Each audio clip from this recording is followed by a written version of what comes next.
Yesu nashimwe. Amen. Ndashimira Imana cyane y'igicaniro Pantazi. Ndashima ko Imana yaduhaye n'umuvyeyi atwitwararitse atubereye maso. Bucari umubatizo naramuhamagaye saa sita y'ijoro na 40 nahise inshuti yanje yariremvye barambwira ati uno munsi ntaramuka araremvye cyane. Hama candadondera umuvyeyi wacu ndamubwira ati papa ntabara ndafise inshuti yanje kweri araremvye cyane musengere. Acaramba ati mumbwira amazina yiwe nuko agwaye. Hama nca ndamubwira ndamubariye acaramusenga acambwira ati ngoma ndamusengere. Bukeye mu gitondo narabajije uko yaramutse baca bambwira ati yaramutse kandi agiye no mu masengesho. Imana yo mwijuru nihabwe icubahiro. Komera Imana amashi menshi cyane. Imana ihabwe icubahiro cyane. Neturuye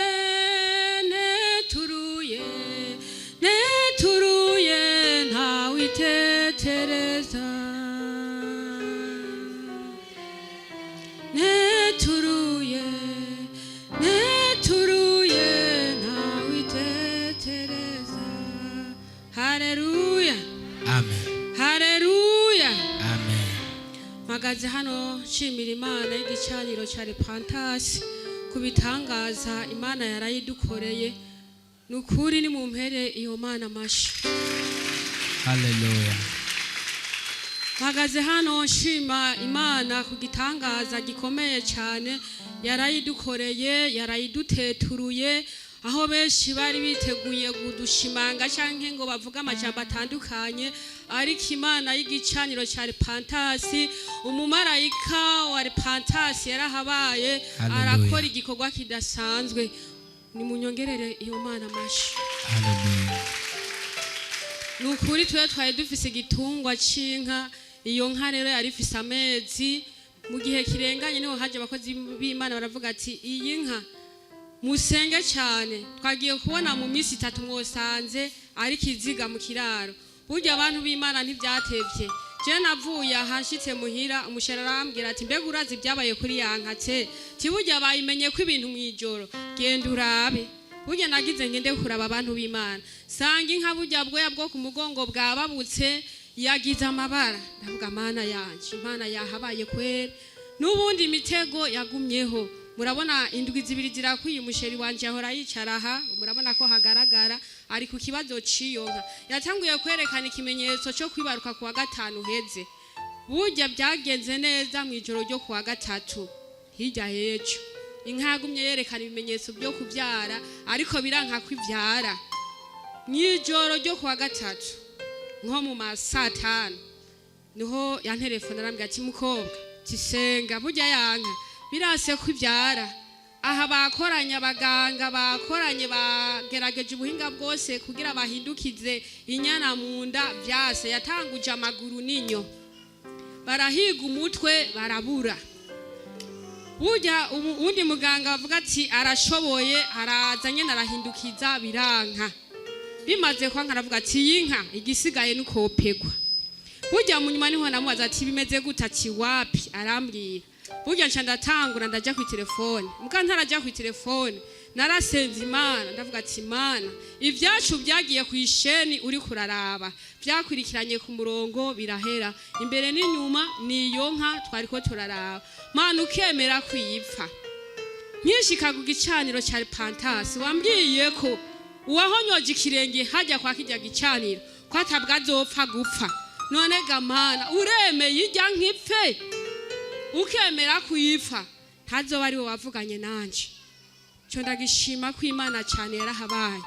Mu nyuma zaho maze gusenga none avuga ati oya reka ntabaza abakozi b'Imana ndarondera pasiteri ntibyakunze ko yitaba. Muga nubwo atitabye mukozi w'Imana narabonye audio warungitse ko message wayibonye wabaye ku rugamba.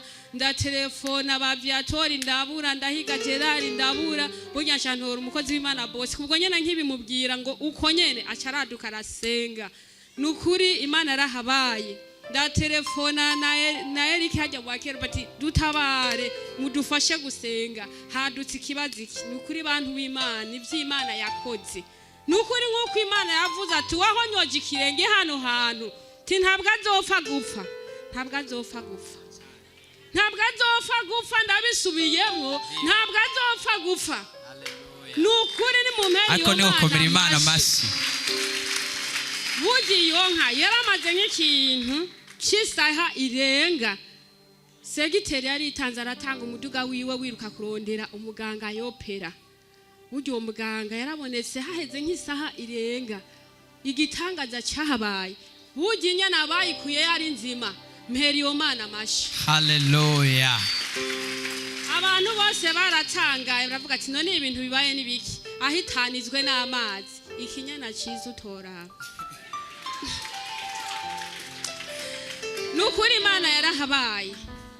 Burya wa muganga amaze gushika yarayopeye, amaze kuyopera burya asanga nyene ekinka yabaye nabi, mvira abantu 15 umwe wese akubitamwe amaboko, undi akubitamwe amaboko akishona. Burya nubwo munda ruca ruravamwo, rumaze kuvamwo bimwe byo gushona caraheba, acafata hamwe yopera afatisha imikasi. Niyo iyo nka yararanya acatangura kugwana nico cyo munda, basubiza ngo bagishuje ari batatu. Ni ukuri n'uwo muganga aravuze ataha ahantu hari abarozi, bararoga. Iyumvira iyo nka umutwe bawusanze mu mabere niyo basanze umutwe w'iyo nka. Burya n'ubundi nka n'ukuri yaramerewe nabi, umugabo ndashima Imana yarahabaye. Ibyo bagombye ko biba ntabwo byabaye, yaraduteturuye. Haleluya. Yaraduteturuye, ibasumbya tekinike. Ego yarabasumbije kure. Haleluya, haleluya, haleluya. Imana yarahabaye, nubwo uburyo bwabaye burebure ariko inka ni nzima. Burya harageze igihe vyanka kubera baciye bashona no mu nda y'amaganga, kubera vyagumye bivamwo baca barashonogeraho uwo muganga nanirwa ko harageze igihe agumizamwe amaboko aguma yafashe yaguma itera. Haca habone kundi muganga azazanye imiti yo kugira itere ibyo bise bivemwo, aca yongera arashonorora hamwe bari bashonye, arakurayo urya muziha nawe aca arashona ivyiwiwe. Burya yanka haheze umwanya haje kuyitera imiti, yanka ikirahagarara. Mpera Imana ayo mashi. Komera Imana amashi menshi cyane. Burya iyo nka yacitangura kosa. Ukuri bwe ndabishimira Imana cyane. Imana yarahabaye. Imana nihabwa ishimwe n'icubahiro, ninteturuye ntawitetereza, niwayoma ko mwene data izokugirira neza. Umugisha w'Imana ituganze kuno munsi mwarahezagiye. Komera Imana amashi. Abarozi naho baroga Imana ibasumbye ubuhinga mu izina rya Yesu. Urumva ko bacuritse bagakora ibintu byinshi biteye ubwoba gushikaho n'umuganga wayo avyibonera akavuga ntaha hantu.